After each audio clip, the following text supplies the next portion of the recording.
நண்பர்கள் அனைவருக்கும் வணக்கம். இந்த வீடியோ டிஃபென்ஸ் லவர்ஸுக்கு ரொம்ப இன்ட்ரெஸ்டிங்காக இருக்க போது 3 முக்கியமான நியூஸ் நம்ம பார்க்க போகிறோம். ஒன்று என்ன அப்படின்னா, அமெரிக்காவோட ஒரு F-35 fighter jet. F-35 fighter ஜெட்டை பற்றி உங்களுக்கு தெரியும், ஒரு ஸ்டெல்த் ஃபைட்டர் ஜெட் அது. அதை ஈரான் அடிச்சிருக்கிறாங்கங்க. ஆமாம், அவங்களுடைய ஏர் டிஃபென்ஸ் சிஸ்டம் வச்சு அடிச்சிருக்கிறாங்க. நியூஸ் கன்ஃபார்ம் ஆகிடுச்சு. அமெரிக்கா பூசி மழுகியிருக்கிறாங்க. என்ன அப்படின்றத நம்ம பார்த்துடலாம். ரெண்டாவது, இதே மாதிரியே சைனாவினுடைய J-20 ஃபைட்டர் ஜெட்டை நம்மளால் அடிக்க முடியுமா?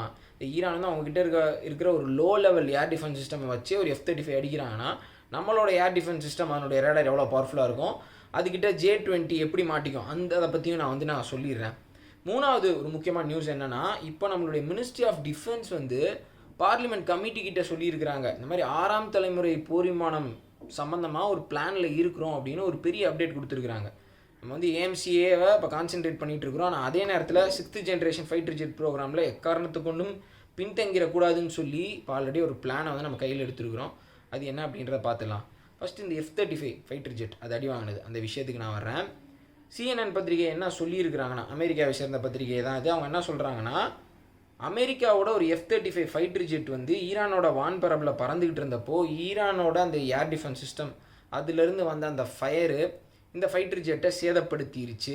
எங்களுக்கு 2 அனானிமஸ் சோர்ஸ் மூலமாக இந்த இன்ஃபர்மேஷன் கிடச்சிருக்கு அப்படின்னு CNN சொல்லியிருக்கிறாங்க. அமெரிக்காவோட சென்காம் என்ன சொல்லியிருக்கிறாங்கன்னா, எங்களுடைய fighter jet F-35 fighter jet ஒரு எமர்ஜென்சி லேண்டிங் பண்ணியிருக்கு, பைலட் ஸ்டேபிளாக இருக்கிறாரு அப்படின்னு சொல்லி பூசி மொழிகி ஒரு ஸ்டேட்மெண்ட் விட்டுருக்குறாங்க. எதனால் அந்த ஃபைட்டர் ஜெட் எமர்ஜென்சி லேண்டிங் பண்ணிச்சு என்ன அதெல்லாம் அமெரிக்கா சொல்லலை.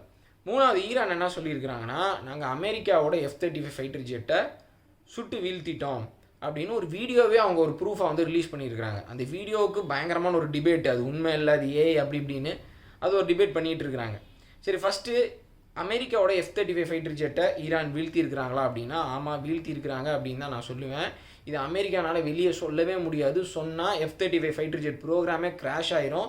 ஏன்னா ஈரான்கிட்ட இருக்கிற ஏர் டிஃபென்ஸ் சிஸ்டம்லாம் பார்த்திங்கன்னா ரொம்ப தரத்தில் ஒரு 10 வருஷம் பின்னாடி இருக்கிற ஒரு லோ லெவல் ஏர் டிஃபென்ஸ் சிஸ்டம் அப்படின்னு தான் சொல்லணும். எல்லாமே சோவியத் காலத்து ஏர் டிஃபென்ஸ் சிஸ்டம் ரேடார்ஸ் தான் அவங்க வச்சுருக்கிறாங்க. அதனுடைய இன்டர்செப்டார் மிசைல்ஸ் எல்லாமே இப்போ லேட்டஸ்ட் ஜென்ரேஷன் கிடையாது. ஈரான்கிட்ட இருக்கிற ஒரு அட்வான்ஸ்டு ஏர் டிஃபென்ஸ் சிஸ்டம் அப்படின்னா அது S-300 ஏர் டிஃபென்ஸ் சிஸ்டம் தான். இப்போ நம்ம வச்சுருக்கிறோம் S-400, அதை விட ஒரு தலைமுறை கம்மியான S-300 ஏர் டிஃபென்ஸ் சிஸ்டம். அவங்க சீனா கிட்டேருந்து HQ-9 air defence system order பண்ணியிருக்கிறதா சொல்கிறாங்க. ஆனால் அது இன்னமும் டெலிவரி செய்யப்படல அப்படின்னும் சொல்கிறாங்க. HQ-9 பாகிஸ்தானில் எப்படி செயல்பட்டதை நம்ம பார்த்தோம்ல. ஸோ ஓவரால் HQ-9 இருந்திருந்தாலும் ஈரான் கிட்ட இருக்கக்கூடிய அந்த ஏர் டிஃபென்ஸ் சிஸ்டம் சுமாரான ஏர் டிஃபென்ஸ் சிஸ்டம் அப்படின்னு தான் சொல்லணும். ஆனால் அதை வச்சு அவங்க ஒரு 5th ஜென்ரேஷன் ஃபைட்டர் ஜெட்டை அடிச்சிருக்கிறாங்க.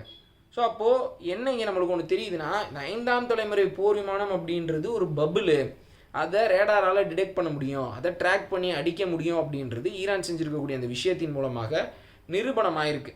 அமெரிக்காக்காரங்க இதை ஒத்துக்கவே மாட்டாங்க, ஒத்துக்க போவதும் கிடையாது. இந்த வார் தொடங்கின அந்த சமயத்திலேருந்தே அமெரிக்கா சொல்கிற விஷயம்லாம் என்ன அப்படின்னு பார்த்தீங்கன்னா, கிட்டத்தட்ட இது வரைக்கும் 16 ஏரியல் அசட்ஸ் அவங்க லூஸ் பண்ணியிருக்கிறாங்க. 10க்கும் அதிகமான MQ-9 ரீப்பர் ட்ரோன்ஸு, அப்புறம் குவைத் சுட்ட அந்த 3 F-15 ஃபைட்டர் ஜெட்ஸு, ஒரு ஏரியல் ரீஃபியூலிங் டேங்கர் அது ஈராக்கில் கிராஷ் ஆகுது. அது என்ன காரணம்னு இன்ன வரைக்கும் அவங்க சொல்லலை. அது ஈரான் என்ன சொல்கிறாங்க, நாங்கள் தான் சுட்டு வீழ்த்தணும்னு சொல்கிறாங்க. இது எல்லாத்தையுமே ஃப்ரெண்ட்லி ஃபயரால் விழுந்துருச்சு, மால் ஃபங்க்ஷனால் விழுந்துருச்சு அப்படின்னு அமெரிக்கா இப்போ வரைக்கும் பூசி மொழிகிட்டு இருக்கிறாங்க. ஏன்னா ஈரானோட ஏர் டிஃபென்ஸ் சிஸ்டமால் வீழ்த்தப்பட்டதா, அந்த அவமானம் எனக்கு தேவையா அப்படின்னு அமெரிக்கா அந்த செய்தி அப்படி வெளியே போயிடக்கூடாதுன்னு ரொம்ப தெளிவாக இருக்கிறாங்க. ஸோ அதே மாதிரியே இப்போ இந்த F-35 ஃபைட்டர் ஜெட்டை பொறுத்த வரைக்கும் அவங்க என்ன ஸ்டேட்மெண்ட் சொல்லியிருக்கிறாங்கன்னா, ஒரு பிரச்சனைனால பைலட் எமர்ஜென்சி லேண்டிங் பண்ணிட்டாரு, அவர் இப்போ ஸ்டேபிளாக இருக்கிறார் அப்படின்னு சொல்லிட்டாங்க. ஆனால் அந்த ஃபைட்டர் ஜெட் டேமேஜ் ஆகிருக்கு அப்படின்னு CNN பத்திரிகை சொல்கிறாங்க. முடிவு என்ன அப்படின்றத நீங்களே நேரம் கெஸ் பண்ணியிருப்பீங்க. இந்த F-35 ஃபைட்டர் ஜெட் ப்ரோக்ராம் பார்த்தீங்கன்னா பல பில்லியன் டாலரில் கட்டமைக்கப்பட்ட ஒரு programme. Japan, Israel, United Kingdom போன்ற அமெரிக்காவுக்கு ரொம்ப க்ளோஸாக இருக்கிற நிறையா பவர்ஃபுல் கண்ட்ரிஸ் இந்த F-35 ஃபைட்டர் ஜெட்டை பயன்படுத்தி வந்துட்டுருக்காங்க. இதை ஒரு சாதாரண ஏர் டிஃபென்ஸ் சிஸ்டம் வச்சு ஈரான் அடிச்சிருக்கிறாங்க அப்படின்னா உண்மையிலேயே ஆச்சரியமாக இருக்குது, ரொம்ப வியப்பாக வந்துட்டுருக்கு. ஸோ அப்போ இதே மாதிரியே J-20, ரஷ்யாவோட Su-57 இது எல்லாமே ரேடாருக்கு வல்னரபிள் தான். எல்லாத்தையுமே ஒரு பாயிண்டில் ட்ராக் பண்ண முடியும். அந்த ரியல் ஸ்டெல்த் அப்படின்றதெல்லாம் கிடையாது.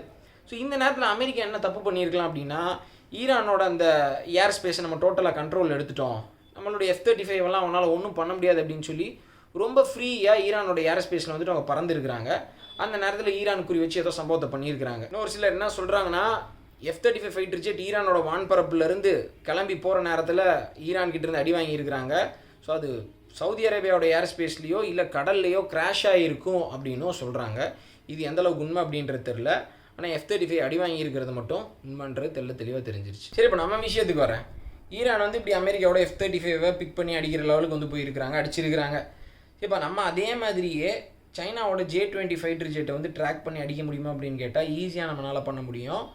2022 ஜூன் மாதம் கடைசி வாரம் காலையில் 4 மணி அளவில் சைனாவோட ஒரு J-20 ஃபைட்டர் ஜெட், அவங்க 2020 J-20 ஈஸ்டர்ன் லடாக் பக்கம் அவங்க சைடில் இருக்கிற ஏர்பேஸில் டெப்ளாய் பண்ணிட்டாங்க. ஸோ அந்த சமயம் அவங்க 2022 நம்மளோட பார்டர் ஒட்டி வந்து பறக்க விட்றாங்க அவங்களுடைய ஃபைட்டர் ஜெட்டை. இந்தியானால் ட்ராக் பண்ண முடியுமா இல்லையா, நம்ம வந்து சோதனை பண்ணி பார்ப்போம் அப்படின்ற ஒரு கண்ணோட்டத்தில் அவங்க பண்ணுறாங்க. இமீடியட்டாக நம்மளுடைய ரேடார் வந்து அவங்களுடைய ஃபைட்டர் ஜெட்டை பிக் பண்ணுது. நம்மளுடைய போர் விமானம் வந்து ஸ்க்ராம்பிள் ஆகி போகுது. இமீடியட்டாக உடனே சைனாவோட அந்த ஃபைட்டர் ஜெட் வந்து அவங்களோட ஏர் ஸ்பேஸ்க்குள்ளே ரொம்ப டீப்பாக வந்துட்டு போக ஆரம்பிச்சிருச்சு. நம்மக்கிட்ட என்ன ஒரு பெரிய அட்வான்டேஜ் இருக்குது அப்படின்னு பார்த்தீங்கன்னா, வெரி ஹை ஃப்ரீக்வன்சி ரேடாரை நம்ம நிறைய எண்ணிக்கையில் வச்சுருக்கிறோம். இந்த வெரி ஹை ஃப்ரீக்வன்சி ரேடாரோட வேவ் லென்த் வந்து ரொம்ப பெருசாக இருக்கும் அப்படின்னு சொல்கிறாங்க. அதனால் ஸ்டெல்த் ஃபைட்டர் ஜெட் என்ன தான் லோ ரேடார் கிராஸ் செக்ஷன் இருந்தாலும் இந்த வெரி ஹை ஃப்ரீக்வன்சி ரேடாரில் கண்டிப்பாக வந்து மாட்டிடும் அப்படின்னு சொல்கிறாங்க. நம்மக்கிட்ட இருக்கிற ரேடாரை பற்றி இங்கே நிறையா பேத்துக்கு வந்து தெரியாது. ஆர்மியில், இந்தியன் ஏர்ஃபோர்ஸில், இந்தியன் நேவியில் நம்ம பரவலாக டெப்ளாய் பண்ணியிருக்கிறோம். ஒரு சில பேர்களை வந்துட்டு நான் சொல்கிறேன். ரோஹிணி ஹை ஃப்ரீக்வன்சி ரேடார், அதேமாதிரி ரேவதி, ஆருத்ரா, இது எல்லாமே ஹை ஃப்ரீக்வன்சி ரேடார்ஸ். இது எல்லாமே 5th ஜென்ரேஷன் ஃபைட்டர் ஜெட்டு ஈஸியாக பிக் பண்ணிவிடும்னு சொல்கிறாங்க.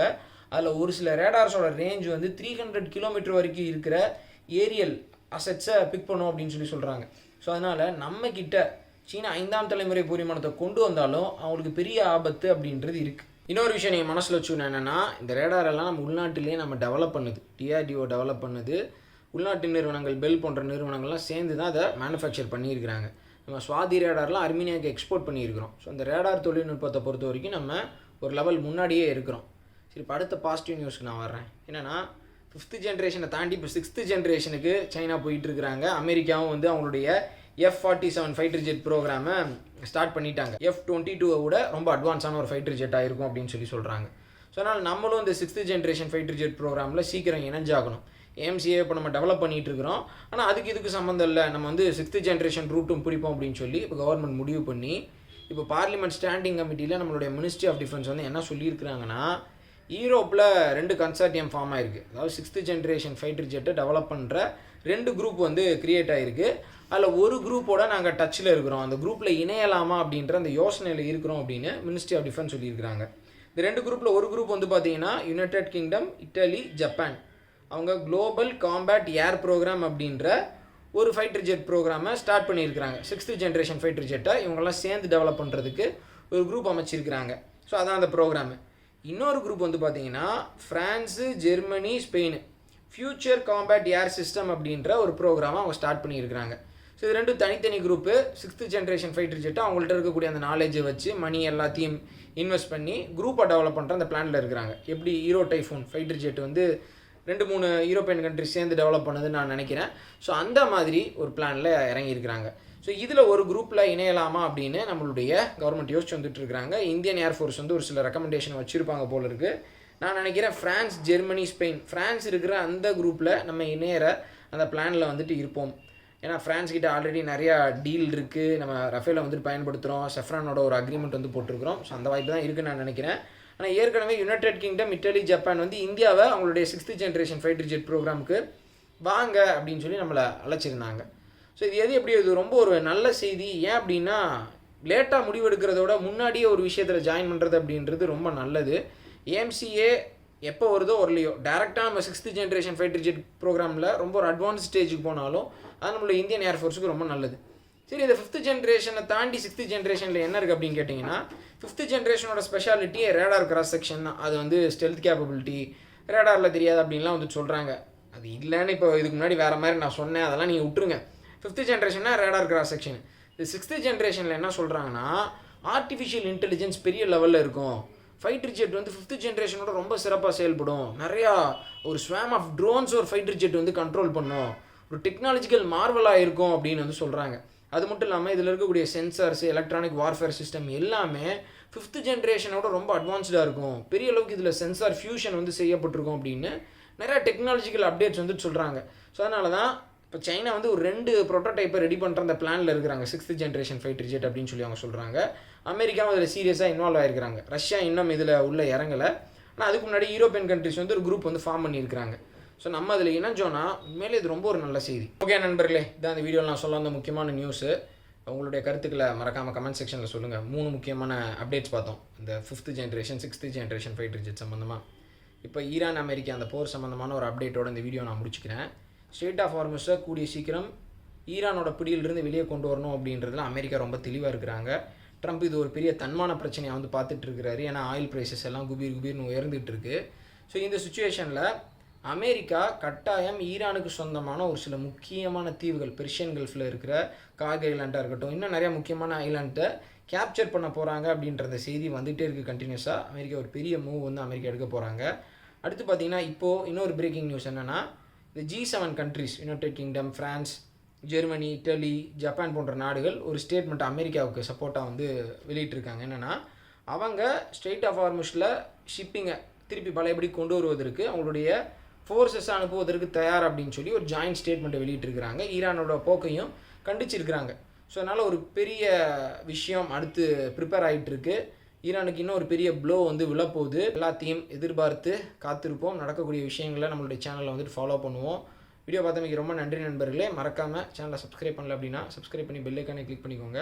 மறக்காமல் இந்த வீடியோ உங்களுடைய நண்பர்களுக்கு ஷேர் பண்ணுங்கள். ஜெய் ஹிந்த்.